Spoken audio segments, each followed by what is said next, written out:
right, so today we're going to tackle something that I think is pretty universal. Yeah. Love and relationships, but with a bit of a twist.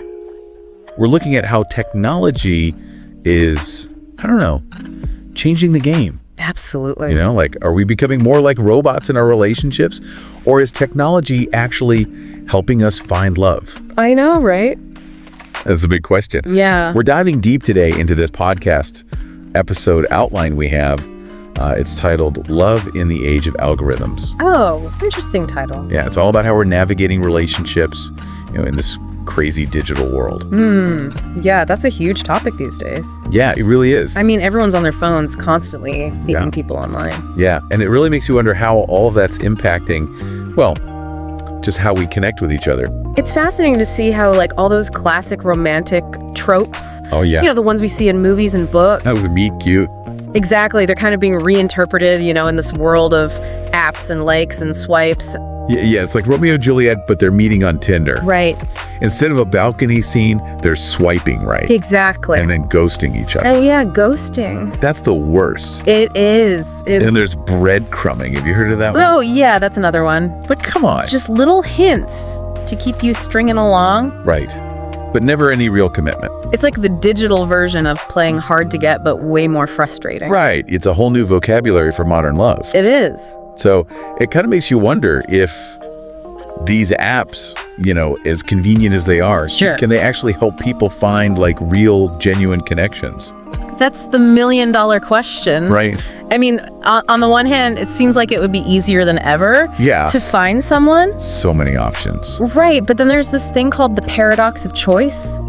Oh, tell me about that. Well, basically, it's this idea that having too many options can actually make us less satisfied. Really? Yeah. Even if the choices are good. Exactly. It's like we're constantly wondering if there's something better out there. Ah, I see. We get so overwhelmed with all the possibilities that we can't commit. So maybe it's actually harder to find love now than it was before. It's possible. Wow. Okay, I didn't think about that. It's definitely something to consider. So the outline does point out some pros and cons of dating apps. Oh, okay. Let's hear them. So on the plus side, Okay. definitely convenient, right? Oh, for sure. And like you said, a huge pool of potential partners. Yeah, And you can even filter by very specific interests, that's true. which is pretty cool. Like, you could find someone who loves underwater basket weaving just like you, Exactly. if that's your thing. Exactly. That's pretty amazing. It is, but then there's the downsides. Yeah, let's hear about the cons. Okay, well, first of all, Yeah. superficiality. Oh, absolutely. People are judging each other based on a few pictures and a bio. It's all about that first impression, which can be so misleading. Like, people present these idealized versions of themselves. It's not always reality.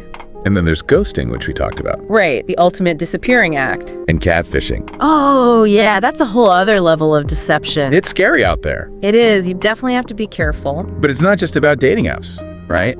No, absolutely not. Social media plays a huge role in relationships too. Huge. I mean, think about it. Have you ever scrolled through someone's Instagram feed Of course. and felt like a pang of jealousy? Oh, yeah, I think we've all been there. Right. Those perfect vacation photos. The picture perfect couple. It's so easy to compare ourselves. And to feel like we're not measuring up, Exactly. which can be really damaging for our self-esteem and our relationships. Right. And it's so easy to forget that everyone's just showing their highlight reel. Exactly. No one's posting about their bad days. It's all curated. It's Yeah. not real life. But our outline does mention some positive aspects of social media for relationships, Oh, okay, let's hear it. like staying connected with loved ones who live far away, That's a big one. right? Sharing experiences, building online communities. Yeah, and finding people who share your interests. Totally. I mean, I've found so many great recipes on social media Oh, for sure. and reconnected with old friends. It can be really great for that.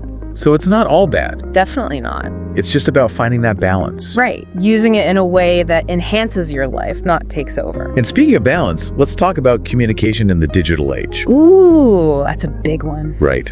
Because it's so different texting someone than having a face-to-face conversation. Absolutely. Like, I can't tell you how many times I've sent a text and it's been completely misinterpreted Oh, I've been there. because it lacked that tone. The nuance. Right. The facial expressions, the body language. Still all missing. So much can get lost in translation. Which is why it's so important to be really mindful of how you communicate online. Right. And to make sure you're being clear. And open and honest. Yes, absolutely. Because technology shouldn't be a barrier to vulnerability or having difficult conversations. Exactly. Sometimes you just need to pick up the phone. Or even better, meet in person. Right. There's no substitute for that. And our outline mentions something called digital etiquette. Oh, that's a good one. Which I think is so important these days. It is, especially with everyone online all the time. Right. It's basically just having good manners, but in the digital space. Like knowing when to post, when to comment, when to just take a step back. Respecting people's boundaries. Yeah, being mindful of how your actions affect others. And I think it all comes down to something really important. That's that. Self-awareness. Oh, absolutely. And self-love. Those are key. Understanding your own needs and values. Because at the end of the day, yeah, technology is just a tool.